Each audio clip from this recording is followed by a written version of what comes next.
happening, gang? It's your boy Retro back again with another reaction video. Yeah.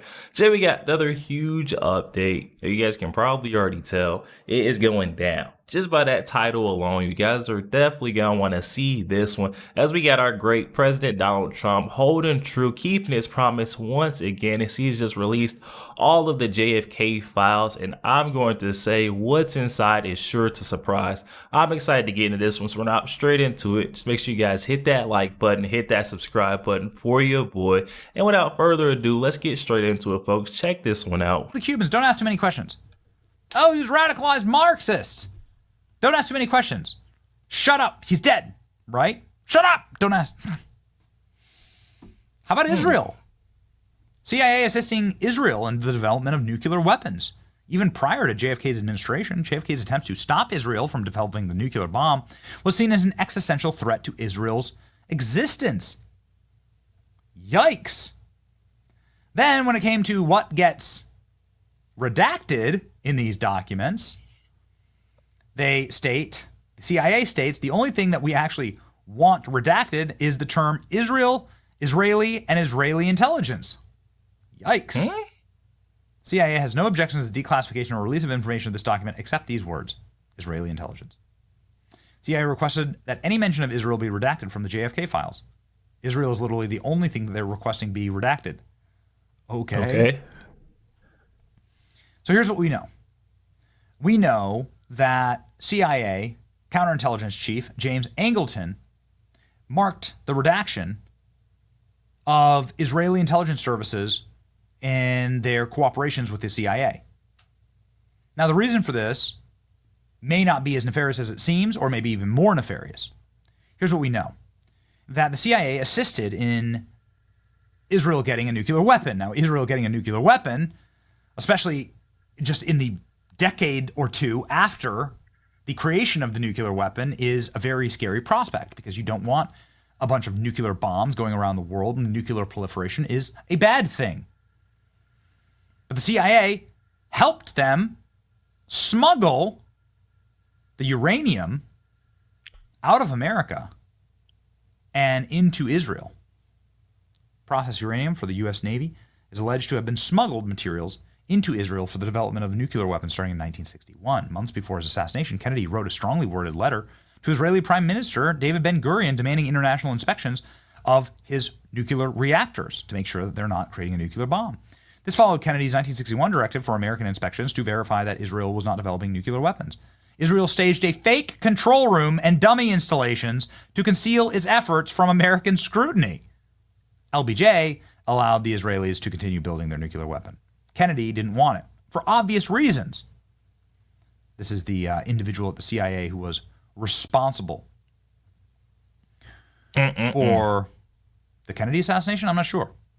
This definitely raised some eyebrows towards Israel. Why did they redact their name and anything that have to do with Israel from the files? I mean, come on now. It's almost like it's directly hinting and pointing at what's then went down. I don't know. You guys got to let me know. Comments are open. I definitely want to hear what you guys are thinking on this.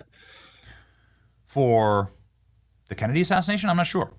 But certainly responsible for this clandestine nuclear program with the Israelis. It's just an interesting depth, deeper level, right, of understanding here of what's going on. And so, you know, would you kill in order to, you know, because the American president can really make your life a living hell if you're lying to him and if you're trying to create a nuclear weapon. Also, if the CIA, as has been established, is just going behind the back of the president and creating their own policy. There's the president doesn't want a nation to get a nuclear weapon. The CIA does want it to get a nuclear weapon for whatever reason. And so then you're at odds. Don't you immediately create like the biggest battle of the executive power in our lifetimes? Yes. Oh, absolutely. It's amazing what else we've learned. The CIA procuring female companions for Saudi and Muslim kings when he was here for a state visit. What? CIA personnel helped King Hussein, who was especially who was desirous of female companions during his Los Angeles visit. So he was Not just that, hiring. not just the Saudis, but also the King of Jordan. They set him up. Set him up with a Jewish starlet, is what he asked for. Okay. Then some of these documents show that Hollywood magic is being used to blackmail various world leaders. Man, what does that sound familiar?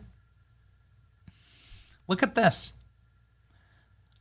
These are the receipts that show that the CIA created a set in order to match a photograph of a room in Moscow. And then they hired actors to look like world leaders performing sex acts with women. And they took photos of that. They made a short film that was delivered back to the CIA and stills that were delivered to the CIA in order to be sent to the nations and the leaders in order to blackmail them. Oh Boy, my! does this sound like Epstein? Goodness. It's the exact same op. Here it is in black and white. You're so stupid if you don't just read the documents. So they made this very short film of like a sex scene that involved a world leader and a woman who he shouldn't be having sex with. And then they use that film, they distribute it in the country of the leader in an attempt to embarrass him and hopefully, as a result, remove what was considered to be a very serious threat to national security. Dirty, filthy, diabolical. I think we've seen this one before. In black and white. We live in a fake world. And we continue to learn that as we see time after time after time in these document releases, fake media companies that are started by the CIA. They're not real media companies. They're fake media companies. They just straight up say it. Political and psychological warfare. Radio broadcasting by the CIA. CIA radio broadcasting. Techniques available to the CIA to control media. Covertly directed broadcasting. We're telling... Controlling the... Hold up, y'all. Now, this right here sounds right on par with what we've been seeing with the whole Mr. Soros and legacy media outlets. I don't know. That looks like a little bit of contortion or control manipulation, if you will, of the media, of the facts. Oh, I think we've seen this before. Political and psychological warfare? Let me stay out of it. Techniques available to the CIA to control media, covertly directed broadcasting. We're telling radio stations what to play. They're also reading, of course, the mail back before a digital era. CIA was opening U.S. Postal Service mail being sent to Russia. Had 300 CIA staff indexing 250,000 names. A lot of crazy stuff. Oh yeah, let's just open every single letter that goes to Russia. Got it? Cool. I mean, what do you think they're doing to our text messages, right? How do you think they're using our cellular devices to spy? When you know, you know. And then they're using, of course, students as spies. The CIA was sending hundreds of agents into Cuba under the guise of being students. Visa. I wonder how much this is still happening in our country and to our country. We seen it at the University of Columbia, didn't we? And this brings me nicely along to this final little clip here that I think says perfectly what I'm trying to say here, and it does include Israeli intelligence, but it includes sort of tactics and braggarts about the tactics of what's going on here. And this is it, ladies and gentlemen. The real takeaway from these documents is that we live in a fake media-controlled world, and that the bad actors that we always suspected in the JFK assassination are in fact the bad actors. That the government knew about the threats to JFK's life. They put him in a position, because who controls the motorcade? Who controls the motorcade for JFK? Who says you're going to sit inside of a limousine that's open air, that doesn't have a bubble around it? You know, it's the 60s. Like, there have been assassinations for generations.